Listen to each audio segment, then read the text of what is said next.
Is it water with the sheep in the box? Are you unlucky in love? Do you struggle to convince women to fuck you? Are you unmanly and insecure about your masculinity? If so, you may very well have stumbled across this video while searching for an angry misogynistic gym bro to tell you how shit women are, whilst also calling you a pathetic worm in order to try to convince you to give them money for some crypto scam, or hell, just buying their book. That's not what this is, but don't click away just yet, because unlike those guys, I'm actually going to give you advice that actually works to both make yourself a more appealing prospective partner and also improve your own mental health. None of it will involve weird gender essentialist bullshit, and perhaps most importantly, none of it will require you to go to extreme lengths to attempt to adhere to archaic gender norms and expectations. Click away if you so choose, but I really would recommend that you continue watching. My advice will be less straightforward and basic and may require a lot of introspection and challenging of preconceived notions about sex and gender, but unlike that offered by other so-called pickup artists and alpha male types, my advice actually has a chance of working. Hello everyone, so I thought I'd come on camera for this one because, well, unlike most of my other videos, I'm actually giving some advice rather than just talking at you with regards to some esoteric or specific nebulous concept like theft or the monarchy or something like that. So for those who don't know, this is what I look like. If you follow me on Twitter, you'll be aware of this because, well, I do post selfies relatively regularly, and to be honest with you, I probably should appear on camera more. Anyway, you may be asking, why am I appearing on video today? Well, the answer to this question is rather interesting and a little complicated, but probably the main reason is quite simply to show you what I look like. Now, depending on whether or not you like me, you may have a different interpretation of what I look like. If you like me, you're more likely to say something more complimentary than if you don't like me. Yeah, no shit. However, in this instance, I do think that this is actually quite helpful because, you see, I'm fully aware that I'm an average to slightly below average looking guy. I look like just about every other dude you see walking down the street to the local shop or whatever every day. Maybe a little more weird or quirky, but fairly standard. And I think it's important to show that the advice I'm going to give you is not just applicable to the chads and so on. Oh, and for further context, I make around £20,000 per year from my IRL job, plus around £50 a month off of YouTube. I work in a boring admin position, and I'm mentally ill and disabled, so before anyone suggests that I'm a rich, high-value male and that balances it out, that's simply not the case. In this video, I'm going to give relatively basic, but in my opinion useful and positive, advice that is applicable to everyone and can be applied by, well, everyone, including people who look like me, aka kind of average, normal looking, slightly chubby white guys. And as a part of that, unlike many of my other videos, this video is not in fact targeted towards people who are either on my side already or are in some way amenable to my position. Now, today I actually kind of want to speak to people who on any other day I would attack and ignore, who I completely and fundamentally disagree with on any number of topics, including but not limited to, ironically, sex and relationships. That being incels, MGTOW types and so on.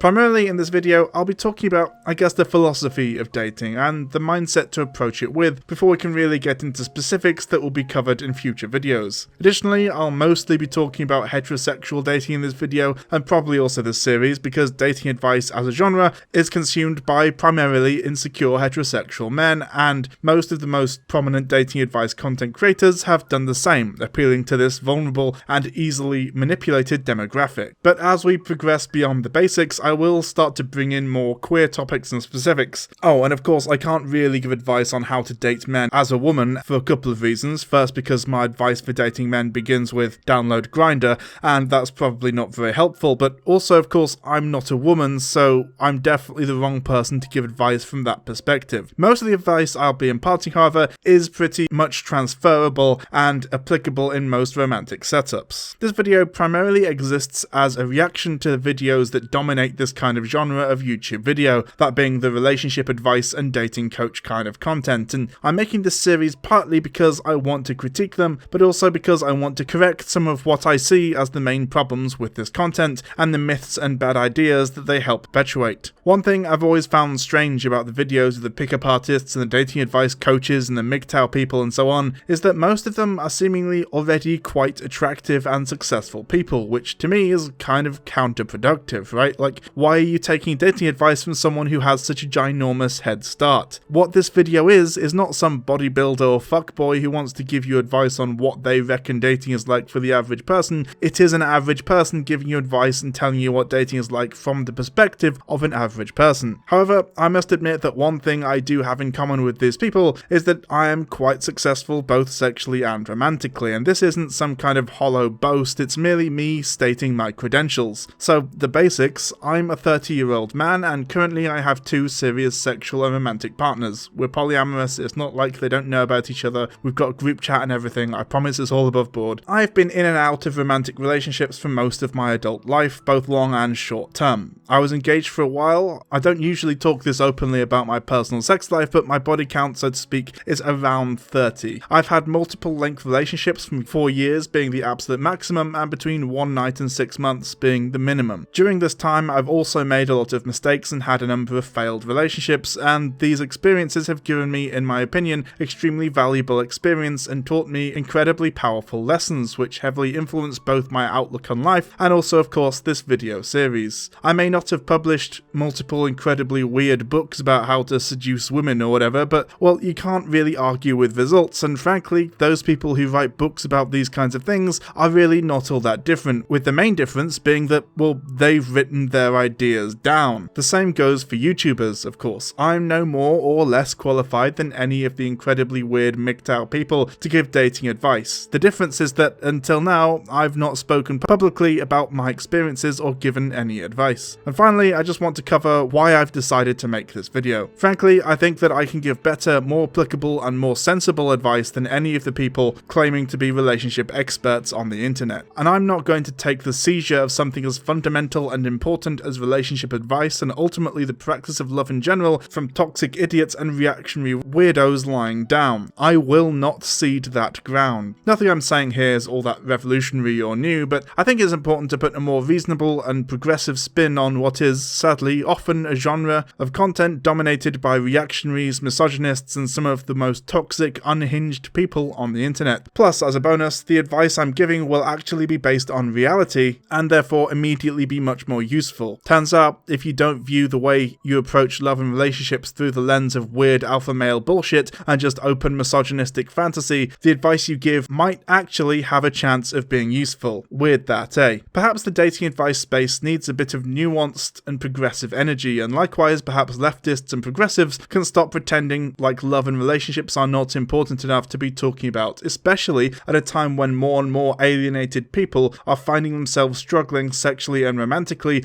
Loneliness is an epidemic, and often it seems like the only people they can turn to in their time of need are people like, well, this. If you like Spider-Man, you need to seriously reassess your life. He was a dork who got bit by a spider. Now he's super spider dork, and he still can't get laid. Who's that bitch? Mary Jane Parker, some shit? You're Spider-Man, and she still won't have sex with you. It's not working. You and me. What? What the fuck is wrong with you? Oh, but I don't want her to know I'm Spider-Man. I want her to still think I'm a fucking nerd. If I was Spider-Man, you think that bitch wouldn't be sucking and fucking? By hook or by crook? I'd be like, bitch, I'm Spider-Man, come here. And she'll say, okay. If by some crazy twist of fate, she goes, no, I don't want to. I'd be like, psst, the fuck you talking about no? I'm a G, Spider-Man. In today's video, gents, I'm talking about relationship red flags that you do not want to ignore.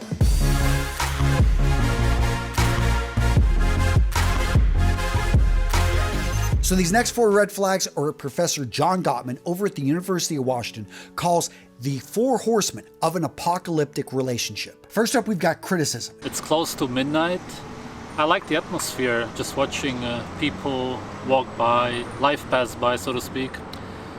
I've got some raw muscle meat here from a horse. As you could see in the clips before in the park, I was also eating some of it. Very little, because I was very satiated after eating the 2 testicles and the brain. You think that you've got this incredible amount of worth to you, and that you deserve the 6 6s and these top shelf women, or sorry, men. You know, there was this woman that one time said to me, oh, you know, we're just living our fabulous life, drinking our wine and being fabulous and shit. And it's like, she basically placed herself as like, you know, I don't know, let's say an 8 out of 10 or something like that, but she was like a 5 out of 10. We see, like, ladies, here's the thing. Ladies try to claim that guys are, you know, big liars and dogs and blah, blah, blah. Lately, guys are starting to hold themselves to the same standards that women do, but women are bigger liars than men. You know, you lie about your height by wearing high heels. You lie about your looks by wearing things like special kinds of underwears and bras and Spanx. You know, you lie about your looks and your youth by dyeing your hair blonde or, you know, lightening it and that sort of thing, and your earrings and your jewelry and your lipstick and your shades and your eyeshadows and your eyelashes and blah, blah, blah. I could go on and on. The fake boobies and everything. Listen carefully. All women must understand this. What do you think is the most unattractive and off-putting thing you could possibly say to a guy? Any idea? That you are good at sex? To us, this only means one thing. You're a slut and you're worthless. Every man on earth would still choose somebody who is inexperienced, ideally a virgin, over you. Once you lose your virginity, your value goes down to here. Even if you would learn everything there is to learn about sex, your value would go up this much. Whereas somebody who is innocent and pure would always be at the top, because that is what is actually attractive to a male human being.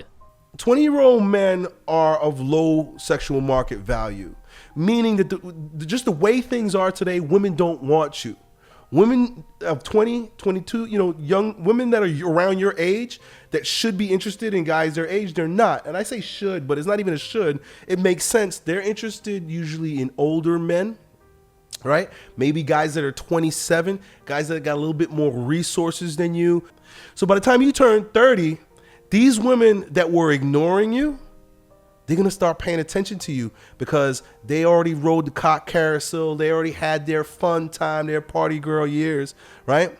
And you're just achieving your peak. And so they're going to be looking at, oh, this is a good man. They didn't pay attention to you when you were in your 20s. But when you're 30s, they're looking at you like, oh, this is a good man to settle down with, right? They're looking for a provider at that time because women need a provider at that point. They realize, my eggs are getting rotten and old and I'm going to die alone. Well, guess what you're going to do when you're 30? You're going to date a 25-year-old girl, maybe a 20-year-old girl, right? As long as she's legal. Nowadays we have mind control programs such as To Catch a Predator with Chris Hansen. I'm sure a lot of you have seen it. Men get caught for wanting to sleep with 15-year-old girls. Yet in Europe, the age of consent is 14 to 15 in most countries. And that's simply because even the governments here understand that no matter how old you are as a guy, you would have to be severely mentally ill not to find a 15-year-old girl attractive.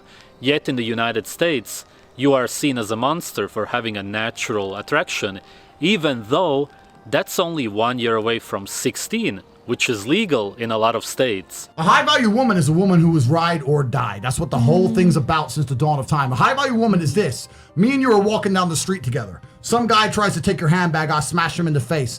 I catch a murder charge because I punch like that, right?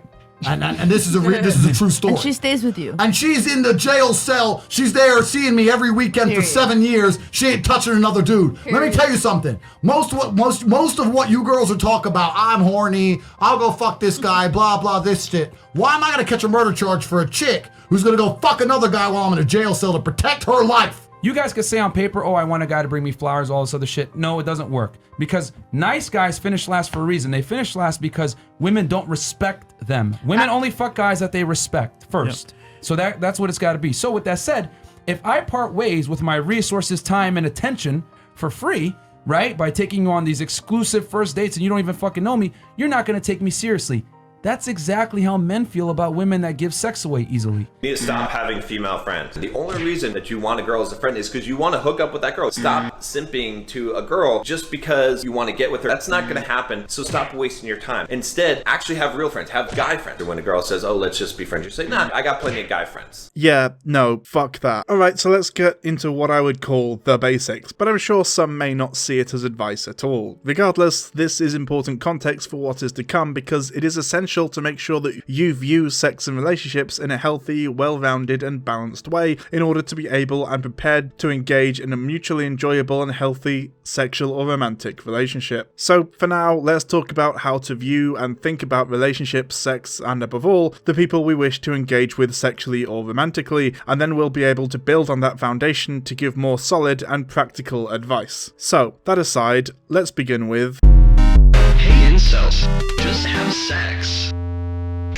This is probably the most important point to discuss right off the bat, because it's the one that MGTOW, incel, and red pill types like to come back with. Dating is only for attractive and charismatic people. Ugly or imperfect people simply can't effectively date. Now, this is of course categorically not the case, and this claim has been debunked and heavily critiqued throughout the years, but I'm not going to go off on one doing so again here because it's not really my place and isn't the purpose of this video. I will, however, leave a couple of resources that cover this in a lot of detail in the description. Now see, what I want to do here is not indulge some black-pilled nonsense about how apparently hopeless dating is for people who aren't the most attractive or whatever, but instead to give a more interesting and nuanced take on attraction as a concept than you might see elsewhere. For example, I am more than willing to accept that, yes, someone who fits neatly within the box of societally accepted attractiveness and is generally viewed as being attractive is going to have an easier time of it dating than, say, me or you watching this, unless I guess the guy from the Giga Chad memes is watching this video. However, I also want to make it clear that just because this is the case, that doesn't necessarily mean that it's hopeless for you or that you should give up. So here is where we talk about double standards, shallowness, scales of attractiveness, and the oft misunderstood concept of dating preferences. One thing I guess we should do is work to dispel the concept of the rating scale. Now this comes in a few forms, but the main two are the metric scale of attractiveness and the concept of high value versus low value men, beloved of femcels. Both of course are completely worthless in my opinion, but let's discuss them in a bit more depth, shall we? First off, a bit of reassurance. Yes, it is true that some women are often attracted to so-called high value men, be that rich, powerful people, athletes, etc. But first off, the kind of people who's more into wealth than compatibility or even physical attraction is not the sort of person you should ever pursue for both your well-being and theirs if you don't meet their criteria. But the fact that a certain kind of person with those preferences exists doesn't mean that others with different preferences and needs don't. There are significantly more people out there who are more interested in building a connection or who are into traits other than those mentioned than there are so-called gold diggers. Likewise, the metric rating system is just worthless because nobody's going to agree. It's a rating system that is unique to the person doing the rating and as such cannot be generalized or used to create an objective measure of attractiveness. Different people like different things, so someone I think is a 10 out of 10 you might think is a 3 and vice versa and so on and so forth. Same goes for other things men feel insecure about, like body shape, dick size and so on. Sure, some women are obsessed with giant cocks, but others are completely disinterested. In fact, and I realise that this idea may be absolutely mind-blowing to men who haven't spoken to many actual women about what they like in bed and base their perceptions of sex entirely around porn and shit. Often, an extremely large penis can actually be painful and unpleasant and stretches the vagina to a point where it's actually unbearable. Indeed, a lot of the time, people with unusually large dicks will actually find that full penetrative sex is difficult if not impossible due to this fact. This is especially prevalent among gay men for obvious reasons. Additionally, you often find that men with bigger dicks are sometimes fetishized and treated in really creepy ways by certain kinds of people, and this can often intersect with race, as there is an unfortunate stereotype of the black man with the big dick out there, which can lead to weird race fetish stuff, and I don't like to kink shame most of the time, but if you're into race play, I'm sorry, but that's fucked up. Which leads us neatly onto the next topic I want to discuss today, sexual preferences and types. Now, if you've been online at any time in the last decade or so, you've definitely come across the sexual preferences discussion, so let's briefly go over that, shall we? The basic debate goes like this: is it prejudiced or bigoted or whatever to prefer certain kinds of people over others sexually romantically, and crucially the inverse, aka preferring not to engage sexually romantically with certain groups of people? On the one hand, the simple answer is no, right? Like, you can't help who you're attracted to after all, and surely you can't blame someone for preferring, say, blondes over brunettes, but then you hit the rather unfortunate wrinkle that, well, if you're saying that you cannot, have not, and will never be attracted to, say, a black person, well, it's not a great look, is it? And who are we to say that societal norms and expectations of beauty haven't affected us in such a way as to influence these ways of viewing and perceiving other people. After all, beauty standards have changed and evolved over time, so it's not like it's ingrained or unchangeable or anything. When it comes to this issue, my take on it is quite simple. No, you can't help who you do or do not find attractive, but by the same metric, the groups of people who are either included in or excluded from the pool of potential partners are not arbitrary and may be influenced by societal prejudice and unconscious bigotry. Sure, certain groups of people may commonly have specific traits you dislike or find attractive, but if you exclude everyone from that group, even those without those traits, then it becomes outright bigotry in my opinion. For example, the current most common target of this kind of discourse is trans women. Trans women, we're told, are not being prejudiced against because some may not find them attractive because they often have dicks, and a lot of straight men and lesbians might not like that. Now, we could go into a whole thing about this here, but for the sake of time, let's simply ask what I believe to be an important question. What if they didn't? What if the trans person was post-op and looked, to all intents and purposes, like a cis woman? If you had still never dated a trans person with those parameters applied, then that's no longer just a preference, it's a prejudice. Additionally, again, I concede that this sort of stuff is primarily subconscious, so whilst I would encourage people to explore and examine their internalized prejudices and societal norms in general, above all, it's just rude and kind of a dick move to constantly bang on about it in public or flaunt it on a dating profile. There's a reason why the no fats, no femmes guys on Grindr are so widely disliked. It's not because they dare to have a sexual preference or whatever, but that they're using it to be a dick to and about people they think are unattractive or beneath them in some imagined sexual hierarchy. If you're not into black people or whatever, then fine, but if you constantly bang on about how unattractive you find black people and constantly insist that you don't understand how anyone could be attracted to them, then that becomes something else entirely. This isn't the same thing as types, of course, which, whilst based on preferences, are generally not exclusive. People often date outside their type, but if your type is a white people and you could never see yourself dating a black person, well, that's kind of a problem, at least in my opinion. A type, in the simplest possible terms, is basically just a pattern of preferred characteristics you like and look for in a prospective partner. This usually comes up in like blondes versus brunettes kind of thing, as previously mentioned, but obviously it can be more specific than that. A type is usually not dictated by deal breakers and more of a guideline than an actual rule. Types and preferences are fine, good, and normal, but it's always helpful, in my opinion, to examine these things and the reasons behind them. It's important, again in my opinion, to do this for two reasons. First, introspection is going to automatically make you a more empathetic partner, and also, of course, knowing what you want, what you're looking for, and what you're really happy to accept in a partner will make it significantly easier and less emotionally taxing to find one. Maybe your preferences won't change after doing so, and that's fine, but the important part is to have challenged them. Sit back and think what it is the women you usually find yourself attracted to have in common. Do they have any traits that carry over? Maybe do an experiment swiping through Tinder or something and pay attention to the kinds of people you more often swipe right on. Maybe even do so with someone who might be able to help you spot patterns you yourself may have missed or discuss with a friend. Remember to remain open-minded. Someone may not seem to be your type at first, but types are not always so rigid. I've dated outside my type before, and I'm happy to have done so because it helped enrich and expand my understanding of myself. And do we need to touch on queer attraction? Queer attraction is actually really quite freeing and, well, free of societal gender expectations and body standards. In some ways. In others, it can be even more restrictive, but that's a whole other story. When you think about it, you have entire subcultures of people who like bears, large hairy men, a type that women do also commonly have in my experience, but are discouraged from admitting to having by cultural and social pressure. Femboys, and of course there's lipstick lesbians and the Futch scale, which details the levels of femininity within the lesbian community, and of course there are very sexually successful butch women. Oh god, this video is gonna be a million years long, isn't it? Alright, you know what? I'm putting a pin in this, and maybe there'll be a whole other video about this topic someday, but for now, let's move on. But alright, all this aside, you've examined your personal preference and discovered your type. Now, let's look at how you shape up and how well you might fare in what is cringily called the dating market. Hey incels, just have sex.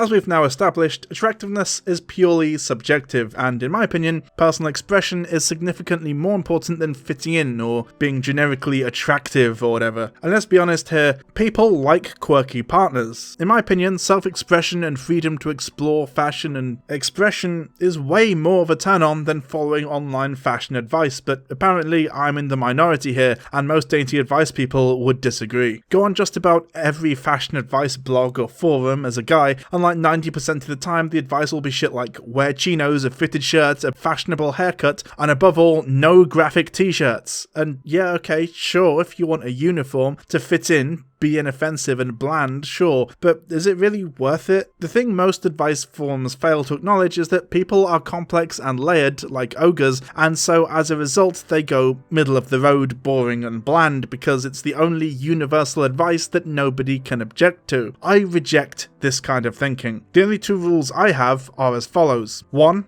Be aware of context. Maybe don't wear a bright pink mankini to a funeral, after all. Likewise, tailor your look to your audience and setting. If you're meeting a goth girl at a metal bar, showing up in a dress shirt would be a much worse option than turning up in some kind of band shirt or alternative outfit. And likewise, showing up to an afternoon tea at the Ritz in an anal cunt shirt will be significantly less effective than dressing up nice. 2. Make sure you get clothes that fit but are still comfortable. This isn't rigid though, some stuff does look better baggy, and of course everyone has worn a pair of figure-hugging tight shorts on a night out in an attempt to pull. That's pretty much it. Outside of obvious stuff like don't wear anything offensive in public if you don't want a negative reaction. My advice, wear all the graphic tees you like and find someone who finds quirks and flamboyant self-expression attractive. Don't feel confined by bland normality. Oh, and common mistake, do not wear a suit everywhere. It makes you look like a twat. People look good in suits, but there is a time and place for them. Clothes absolutely can and do say a lot about the person wearing them, but equally, remember to maintain at least some individuality, and bear in mind that different people will respond differently to various looks and styles. Bear context in mind, and that includes subcultures and settings. That's fashion, but of course often when people talk about appearance, they don't mean expression via clothing, they mean stuff like body types and physical attraction based on things like facial features and so on. This is going to be a difficult one, I suppose, but there's a couple of things to remember, mainly that beauty is subjective, and often the things you feel insecure about a potential partner may not care too much about. Take weight, for example, or I don't know, let's call it fatness or something. A lot of people, you could even argue probably most people, are if anything actively hostile to fat people. Let's just say that society is not exactly kind to or likely to treat fat people as attractive in any way, shape or form. I guess outside of a couple of minor body positivity gestures or advertisements or whatever. So you could be forgiven for thinking that nobody would ever want to date a fat person, right? Well, there you would be wrong. In fact, a lot of people are willing, happy even, to date overweight people, and many prefer them because, as it turns out, societal expectations and standards are not universal. As I discovered while doing research into this, there are a lot of people who are into larger women, if Pornhub is anything to go by. Listen, Steven, I don't expect you to know how to make a simple fucking cup of tea, because obviously you can't even do that right. But I do expect you to know how to fuck a woman, and I don't know, Rebecca seemed real fucking cheery and bright-eyed every time she came and visit you at work, so you must be doing something right to keep her around. I mean, like, I do like to eat pussy. Oh, you do you? Well, oh my gosh, it's your lucky day. I just so happen to have a pussy. That's appropriate. Listen, Steven. Who's the boss here? You are. Okay, and these are my minions. Okay? I make the fucking rules. Okay? So when I tell you that you're going to eat my pussy, what does that tell you? Eat your pussy. Yeah, oh my... We're getting somewhere. Maybe by the end of the week you'll know how to make a fucking cup of tea, Steven. Like right here? Yeah, right here. No, outside, Steven. Yes, right here. Alright, Steven, are you ready to eat my pussy? Okay, I'm not gonna... Yeah, you're ready to eat my pussy. This applies to pretty much any characteristic, of course. Sure, you may not have the same amount of interest as someone more conventionally attractive, but that's kind of the thing, you know? As a bigger person, for example, you attract people who are into bigger people. No shit, right? But here's the thing, if you're comfortable with that, then fine. If you do want to expand your potential dating pool, then by all means do shit like work out, do whatever you can to appeal to as many people as possible, but don't do so for that reason. Living your life to please others is no way to live at all. There's certainly an argument to be made that in attracting people who are into the conventionally attractive, you are in turn attracting people who prize physical attractiveness above all else, and is that the sort of person you want to date? If you think it would help you and make you feel good about yourself, I would encourage you to do so, however. There is, after all, nothing sexier than a confident, secure, independent person doing what makes them happy. Your happiness and your body is yours. Don't hand over control of it to anyone else, and especially not society or even prospective partners. You don't have to be attractive for a partner if you don't want to. The important thing is that you feel good about yourself and the rest will come. I would 100% rather date a strong, confident, larger person than a weak, thin, insecure person. Of course, we do also need to talk about basic hygiene and stuff like that as well. It's important not to smell bad and be clean when meeting people, so shower and spray at least once a day, more if necessary, brush your teeth and all that stuff. When it comes to body hair, again, this comes down to personal preference versus societal expectation. Society generally pushes especially women to be hairless and men to be hairy, and quite simply, that is bullshit. If you want to go au natural and let the body hair grow out as a woman or shave it all off as a man, go for it. Again, it may mean less potential partners because society has indoctrinated us into believing that our current sexist paradigm is correct and good, but it's a choice you have to make. More potential partners, even though some of them are a bit shallow, or less partners, but the ones that remain are the open-minded people who definitely find you sexy. There's a great deal of advice out there on confidence and assertiveness, and I don't really want to go into a whole thing about it here, but in my experience, confidence comes from within and is primarily a result of feeling good and comfortable within yourself, and, to be honest, in my experience, age. This isn't easy for everyone, and a lot of people, myself included, needed a lot of therapy to get to a point where they could be accurately described as confident. Confident doesn't even have to mean assertive or dominant, of course. I'd probably describe myself as quietly confident, for example, the quintessential Sigma male. At the end of the day, the most important thing is to be happy within yourself first and foremost, and relationships will often happen as a result of that personal growth and emotional development. Looks are not as important as you may think, but equally, it's important to remain realistic and aware of your limitations. Also remember, that rejection is not always a bad thing. All it means is that that person is not a good match for you. It's not necessarily a reflection on you or any negative traits you may have, or you think you might have. Surely you don't find literally every woman attractive, right? Which means that if someone you found unattractive hit on you or expressed interest, surely you would also reject them. Is that a malicious act? No? Then it logically follows that the same is true when it happens to you. We will talk more about communication between yourself and potential sexual romantic partners in a future video. Hey incels, just have sex.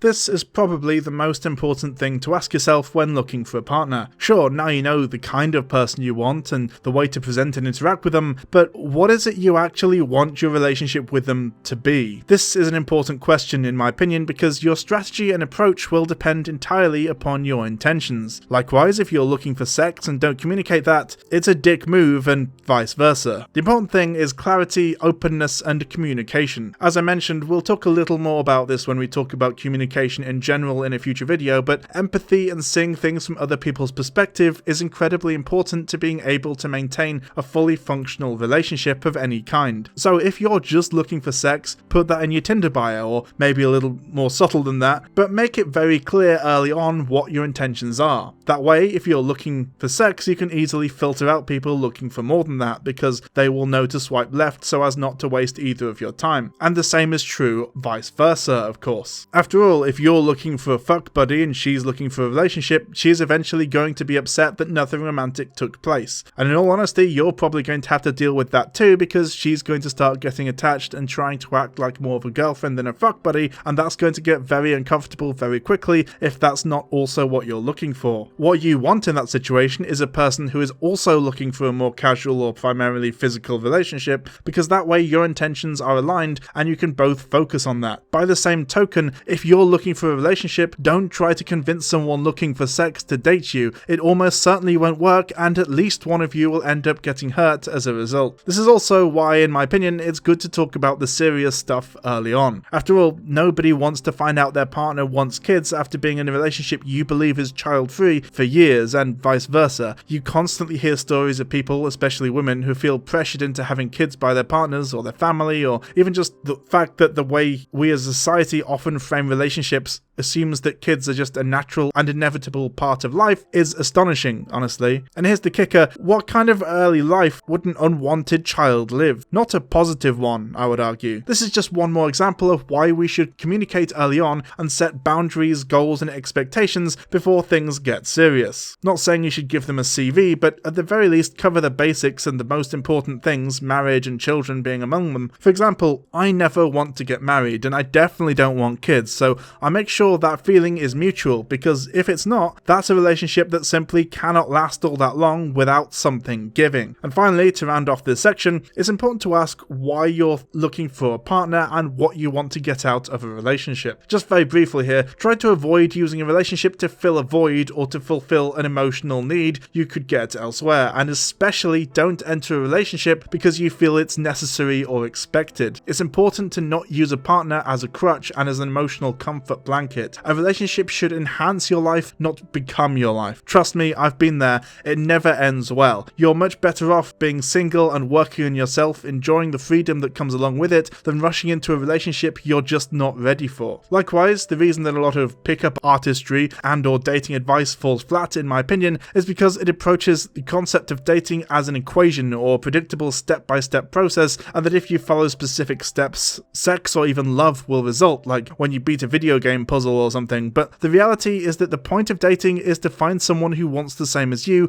and with whom you are compatible, and that takes getting to know someone. The most a pickup artist can do for you is teach you manipulation tactics and techniques to enable you to deceive women into bed with you, or the absolute best, teach you basic social skills and ways to approach people. But if you have nothing in common with those people, it's a strategy that's doomed to fail. We as a society really need to move past the toxic idea that a partner in some way completes your life, as if we're all incomplete without one. The way we refer to partners as other halves or better halves is a prime example of this, but more on that in the next video. For now, remember, you are enough as you are. You are already whole and complete. You don't need anyone else to fulfill that. Date as if you are looking for someone to enhance your life, not become it, because that should be what you are doing. Hey incels, just have sex. Final point I'd like to make in setting up this video series is one about communication and things to look out for at the beginning of a relationship. First, let's talk boundaries. It's important to discuss what you are and are not comfortable with in any relationship, but in my opinion, not enough people are aware of what I would deem a rather uncontroversial fact, that being communication is the number one single most important of literally any relationship, be that romantic, sexual, or even platonic. Of course, your boundaries can depend on who you are, your past experiences, and just what you would prefer and feel most comfortable with. For example, a lot of neurodivergent people, especially autistic people, feel very uncomfortable with direct eye contact and with physical touch. Likewise, a lot of trauma can affect your boundaries and the way you interact with other people, both romantically, sexually, and of course platonically. If something makes you feel uncomfortable, then you need to communicate that as effectively and quickly as possible so others don't necessarily overstep your boundaries. For example, one of my partners is demisexual and finds discussion of sexual topics, especially when it pertains to people that she doesn't know or has an intimate relationship with already, often extremely uncomfortable, and so when we're in a group setting, it's important to avoid talking about that kind of stuff in front of her so as not to overstep boundaries. Whereas of course it would be completely fine to talk about that sort of stuff in the locker room or with the boys at the pub and so on. I'm quite an open, sexually liberated and sex positive person, so this was actually something I had to learn the hard way, but of course I'm glad that I did because I want her to feel safe and comfortable in my presence, and I was incredibly grateful that she told me earlier on what that boundary was and where it was so that I could take steps to ensure that it didn't get overstepped in future. With boundaries, it's an incredibly important two-way street, or three or four-way street if it includes more people, but ultimately everyone has boundaries and lines in the sand that they don't want anyone to overstep, and at the same time, good practice and just basic respect is to try not to overstep other people's boundaries. If you tell someone what your boundaries are and they repeatedly ignore and overstep them, you are being disrespectful disrespected and not treated in an adequately respectful way. Likewise, if you refuse to, or otherwise repeatedly fail to, respect other people's boundaries, you are making a faux pas and you are being rude and incredibly disrespectful to them. This is basic social interaction stuff. Someone asks you politely not to do a specific thing that's easy for you to avoid doing, and you either agree to do it, respecting their wishes, or refuse, disrespecting their wishes. This, incidentally, is why the whole argument about pronouns is so ridiculous. Like, it's a basic social rule, right? Someone is talking to you in, say, a pub and says, I want you to refer to me as they, them. You have a choice. You can either be a dick, or you can respect their wishes. If you feel like someone is being unreasonable or trying to impose some kind of unreasonable expectation upon you, then of course you are free to ignore it. However, you cannot ignore the fact that this, in their eyes, makes you a dick, whether you agree with them or not, is irrelevant, essentially. I might talk about polyamory specific boundaries and communication when I get around to making a video covering poly dating in future, but in my experience, the level of communication required in such a situation, which is, as you can imagine, a lot more than generally is expected in a monogamous relationship, is actually extremely beneficial to individual relationships as well. Alright, let's talk about communication. When it comes to a relationship, it's incredibly important to be in communication constantly, and in fact potentially to over-communicate rather than under-communicate. This doesn't necessarily mean that you have to constantly be telling your partner shit they don't need to know about, essentially just waffling on about inane bullshit, but at the same time it does mean being open and honest about your feelings at all times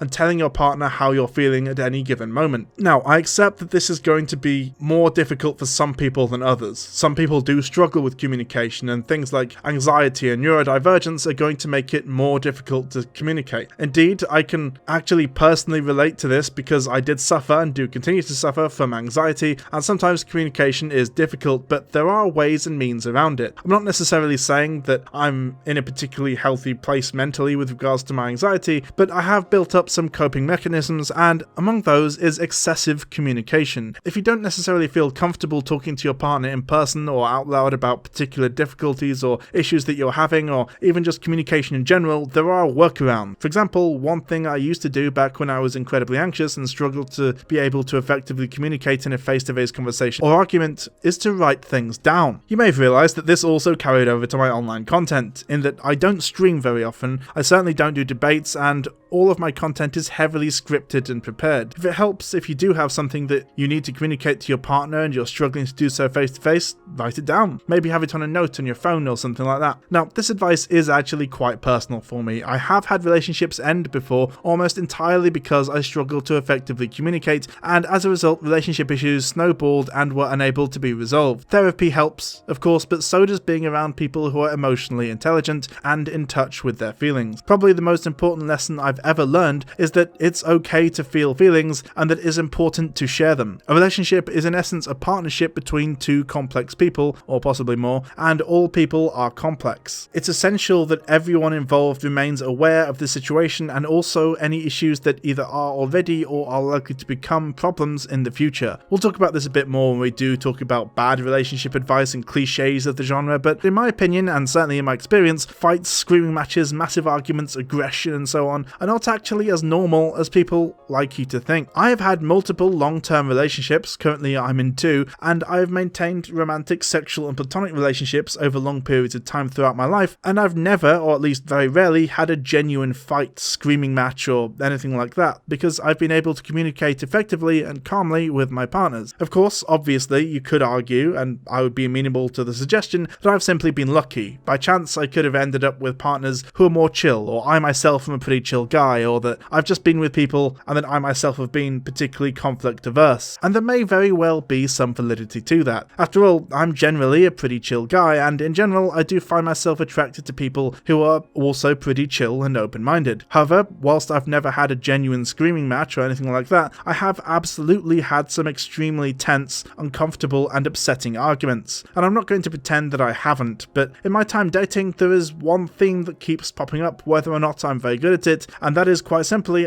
that effective and regular communication, if not stops, then at the very least mitigates and significantly reduces the chances of these arguments in general, as well as reduces their severity if and when they do happen. There is this annoyingly prevalent idea that men and women are inherently different, and in some way that is probably true, most likely due to socialization and patriarchal gender norms and expectations. However, at a fundamental level, everyone everyone communicates in at least a very similar way, and that is essentially by talking it out. As mentioned, this doesn't have to be as simple as face-to-face conversation, it can be discussed in any manner. However, if it is an important thing to discuss, I would recommend doing it in person, even if that means that you read off a note in person, as opposed to sending it in a message. Nobody, and I mean nobody, likes to receive a message detailing what's wrong with your relationship from your perspective without the ability to immediately discuss it face to face. There's a reason that dumping someone by text is considered a really shitty thing to do. Your communication is incredibly important, and so is your respect for your partner. Any communication you do should be ideally carried out face to face if it's important, and done so with the respect for your partner in mind. Whilst it is important to communicate, it's equally important for that communication not to feel like a barrage or some kind of attack or avalanche of accusations. Honest but respectful is the best and only effective way forward, in my opinion. I'm saying all this from personal experience, not necessarily saying that I'm perfect in any way, in fact very much not. I learned all this the very hard way by failing spectacularly at it for years until I reached the point where now, at the age of 30, I can finally consider myself an effective partner. If you take absolutely nothing else away from this video or this entire series, I want it to be this that sticks in your mind. Communication, empathy, and respect make or break a relationship. Obviously, it's not as simple as that, and there are other factors, but in my experience, that's the main one that you can have agency and power over. If you wanted to, you could tomorrow decide to try and become a better communicator. If you struggle, as I said, there are workarounds as well. Indeed, when I was in university, I actually did use the method I spoke about earlier of writing down any relationship issues that I had with my first ever girlfriend, and whilst it was weird and could be rather difficult and awkward at times, it was effective in getting my point across in a respectful way and more eloquently than I was able to in person due to my at the time undiagnosed anxiety as well as my neurodivergence in general. The two most important aspects of any relationship, in my opinion, are empathy and communication. Communication so you're both 100% aware of everything that's going on, where the other person stands, and empathy to help enable you to understand and work together with your partner to reach outcomes and compromises you can both be happy with. Oh, and mutual respect is also incredibly important, of course, when it comes to boundaries. And then there's the elephant in the room, the one thing we absolutely need to talk about: red flags. Now, a red flag in general is basically just something that you notice about a person that puts you on edge or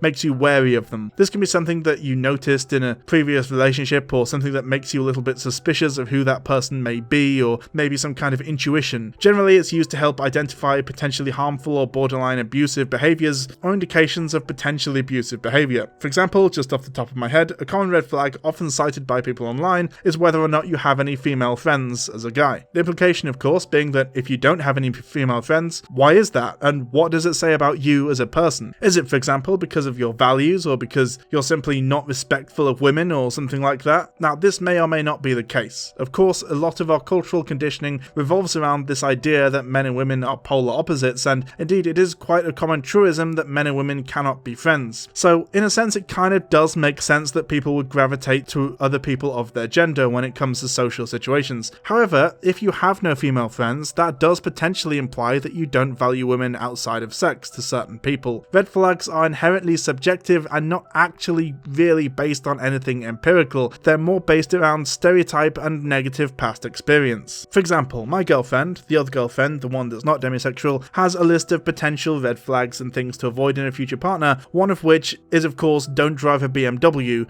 based on prior negative experiences with BMW drivers, which, to be fair, yeah, reasonable. However, the most important version of this, as I mentioned, the potential abuser ones, or toxic man ones, I suppose, I would recommend talking to women in your life and asking them what their red flags are, as well as looking online for common ones as well, and if any of them apply to you, perhaps it might be time to rethink your behaviour and try to stop doing some of the toxic things you may not even be aware that you're doing. But equally do so critically. As mentioned, not all red flags are created equal. However, with that said, here are a couple of examples of red flags I personally think are more legit and uncomplicatedly sus, if not outright deal breakers, though depending on your personal views, they easily could be. 1. Age gap. This is a big one that gets discussed every so often whenever someone gets bored and decides to start shit on Twitter, but it is definitely worth discussion. It is true that an older person pursuing a younger person sexually, even if both are above the age of consent and are legal adults, could be a sign of potentially being an unhealthy one for a number of reasons, but the main question one needs to ask is this: why? Why is an older person attempting to sleep with a younger person? It could be relatively innocent, just feeling a connection there despite the age gap. Both people can consenting to a sugar daddy, sugar baby relationship, or even just emotional maturity on the one hand and immaturity on the other, meaning that they meet in the middle. But the reason it's often considered a red flag is due to a belief that the older person is taking advantage of the younger person due to a lack of self-worth, self-confidence and or maturity that comes with age. In other words, it's often suggested that it's a form of 2. Power imbalance. This is a big one. In a relationship, you need equality and a feeling of balance. If you don't have that, it could be a problem and could also be a symptom and precursor of something much more concerning. This is why, despite what porn might tell you, a relationship that begins with a significant power imbalance between the people involved, say boss and employee, student and teacher, police officer and basically everyone, is often, if not always exclusively, toxic and or exploitative, because there is not the same ability to say no on both sides. Oh my gosh, it's your lucky day. I just so happen to have a pussy. That's appropriate. Listen, Steven. Who's the boss here?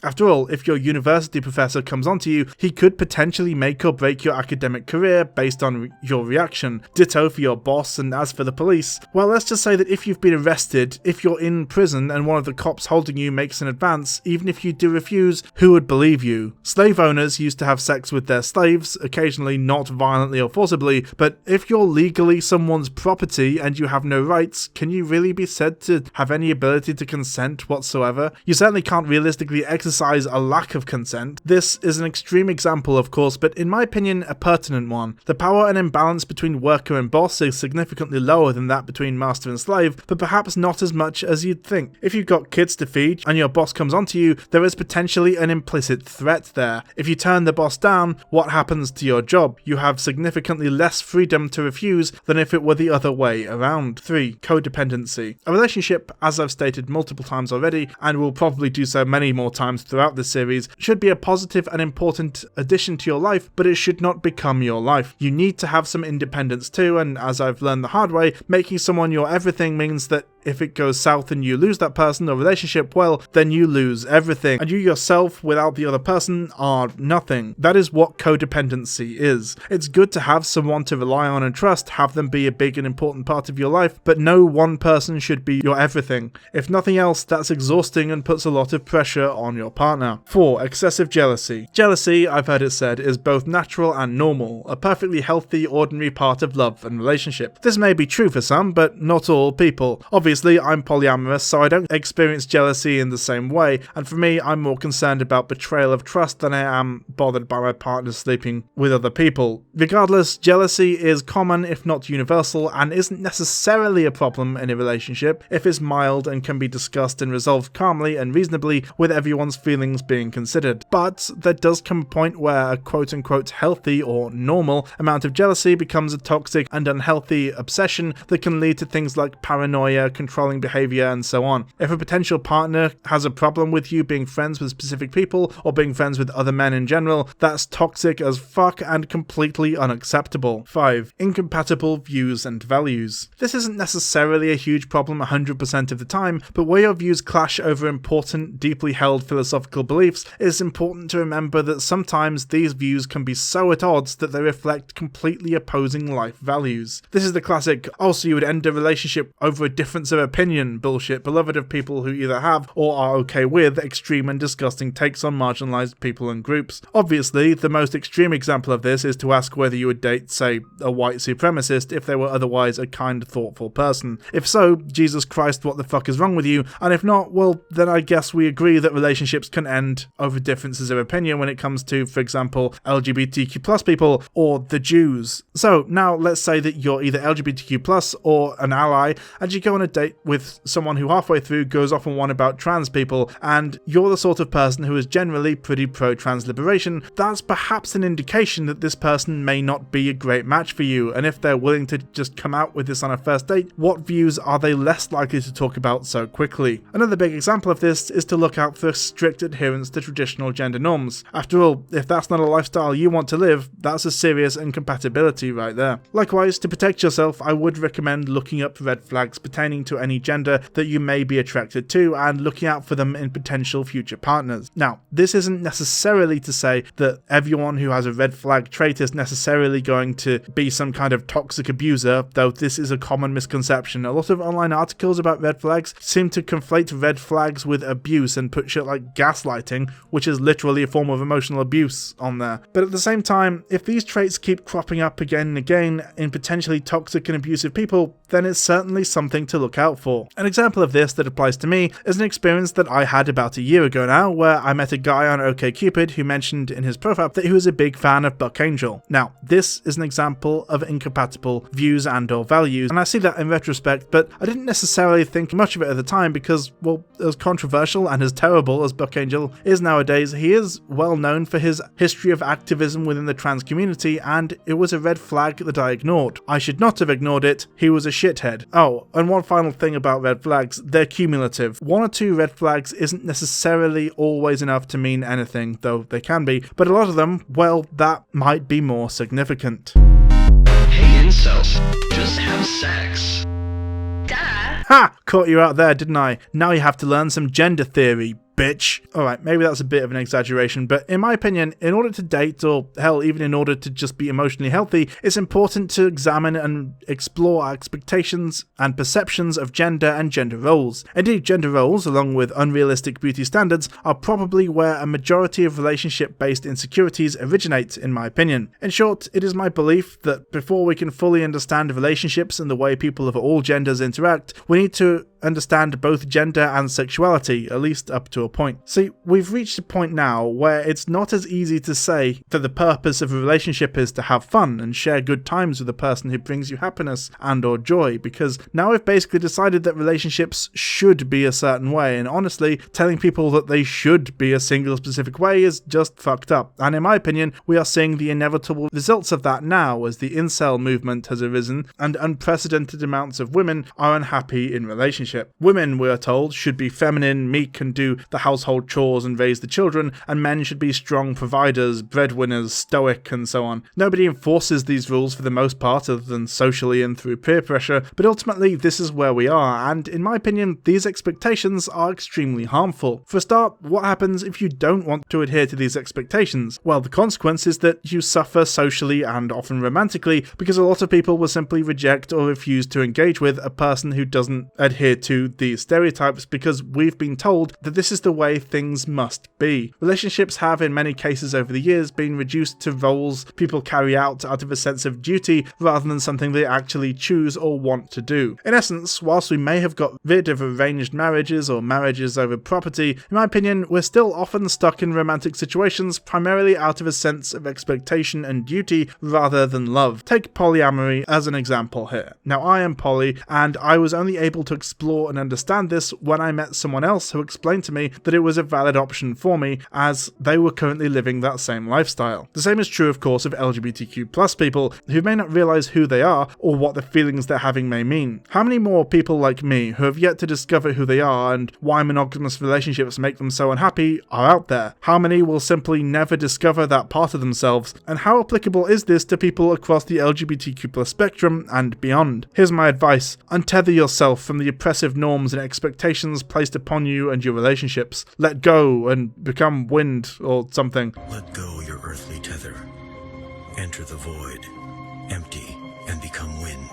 But love for yourself, live for yourself, and above all, remember that love should be joyful. Hard sometimes, but ultimately fulfilling and joyful. Do not enter into a relationship out of a misguided attempt to fit in or adhere to society's socially enforced bullshit rules. It may seem easier and the path of least resistance, but ultimately, it will make you incredibly unhappy. And when it comes to gender, oh boy, gender roles and stereotypes really make us bad at love and toxic to be in love with. You've probably seen those "is it gay" memes around, and honestly, I find them fascinating and strangely informative. Men are supposed to be stoic, strong, never vulnerable or emotional, and constantly be performing a ridiculous version of themselves and their gender, and if they're not, if the mask slips for a moment, if they do normal things, people call them gay or unmanly or something. That sort of shit does not make for a healthy relationship dynamic, and certainly not a good, supportive and sensitive partner. Dating such a person would be cold and uncomfortable, not to mention and joyless. Is it any wonder men's suicide rates are so high, and why so many women have bad experiences with male partners? This is simply not a recipe for a healthy person. Notice also that a lot of these posts come not from men, but women, and it's often those suffering the most from it that perpetuate injustice, sadly. After all, as we've seen, this toxic need to adhere to gender stereotypes can often result in tragedy, as those people told they are not allowed to show emotions, not allowed to be visibly sad or upset or even to love and to care, but that they're expected to be dominant and aggressive, may take those messages to heart. This doesn't justify abuse or anything, of course, but it may at least partially explain it. It's essential to acknowledge, in my opinion, the way in which the patriarchy, to use a term many may dislike, affects women, yes, significantly more than men, but does still affect men in a different but still significant way. And then there's the absolutely unhinged way we view sex and sexuality through the lens of these stereotypes. The orgasm gap is real, and there's a lot of explanations for it, but in my opinion, this is one of them. Men are always supposed to be stoic, women are supposed to be meek, and above all, neither are encouraged to do what makes them happy, especially if it in any way contradicts cis-heteropatriarchal norms and expectations. Men are often extremely selfish and just oblivious in bed, and at least a part of that is due to having been, for their entire life, taught that caring about a partner's satisfaction and well-being is unmanly, and that if they have any kinds of kinks that don't adhere pretty strictly to societal norms, they're told to be ashamed. The making her orgasm gets you a 105. It's still A+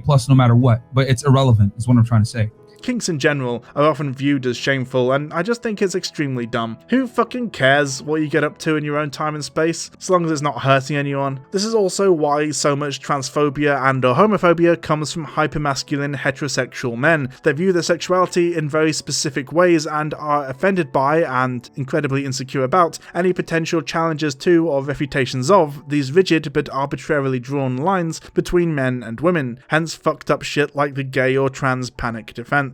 I think shame, and especially sexual shame, is one of the most damaging things to our mental health, and cis-heteropatriarchy tells us all to be constantly ashamed of almost everything fun all of the time. It's different stuff, but mostly connected. Don't get laid enough as a guy? You're pathetic. Get laid a lot as a woman? You're a slut. Into dom sub play? The roles better match up with your gender expectations, or you should be ashamed. Use toys in the bedroom? You must be really unable to satisfy your partner. Cross-dress or like pegging? You are a traitor to your gender, should not be around children, and are possibly mentally ill and a danger to society. Honestly, I could make a whole video about this, and to be honest, I'm toying with the idea of making one of this video series about sex, but I don't know how or if I could ever avoid it pretty much immediately getting blocked, so for now, we'll move on. Above all, the important thing is to remember that in order to be truly free and happy, in my opinion, we all, including you, the viewer, need to shed these expectations and transcend the narrow, restrictive roles imposed upon you by a system designed to make you feel ashamed for daring to exist the way you choose, and likewise, doing so will likely make you a much more attractive prospective partner to many. Sure, a few people who aren't into what you're into might not be interested, but that's a good thing. You don't want to date people you're not compatible with anyway. Oh, and of course, don't forget the cis-heteropatriarchal bullshit surrounding gender roles. Just remember this. Hey incels,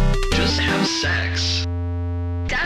It may blow your mind to hear this, but when looking to find a partner, it actually helps to view them as a person rather than either as an object to be attained or a figure to be worshipped. Or to put it another way, treat your sexual or romantic partners as equals and communicate with them on an even playing field rather than making assumptions about them based on archaic gender stereotypes and other similar misogynistic bullshit, and in all likelihood they may begin to feel safer and more comfortable around you and therefore be more amenable to engage with you on a romantic or sexual level. Likewise, do not pretend to know what all women want or are like, because women as a group are incredibly diverse and vary wildly. Pickup artistry, red pill bullshit, and the MGTOW people are full of this kind of nonsense, and ultimately it simply doesn't work. They make broad generalizing statements like women want a strong, powerful man who can provide for her, and that women want companionship, men want sex, and so on, but this is simply not the case for a majority of women, and even if it was most most rather than all of them, that's still far from universal, but is not even really true, is bro science based on little to no evidence, and as such, advice based on it is naturally going to be wildly inaccurate. After all, if you assume that all women are a certain way, and they're actually not that way, well, advice based on that assumption is not going to work, is it? So, for clarity, women are not all a certain specific way, and as a result, there is no guaranteed step-by-step method or effective guide to get them to do, well, anything. Relationship advice is pretty much always going to be vague by necessity, because people are infinitely complex and difficult, if not impossible, to generalize, and therefore advice regarding them is also going to be necessarily broad, so as to avoid being irrelevant, because to be more specific would be to be accurate to many, if not most people and situations. You can give specific advice about a single person or situation, or general advice about a group of people and or situations, some or all of which may not apply. Pick one, basically.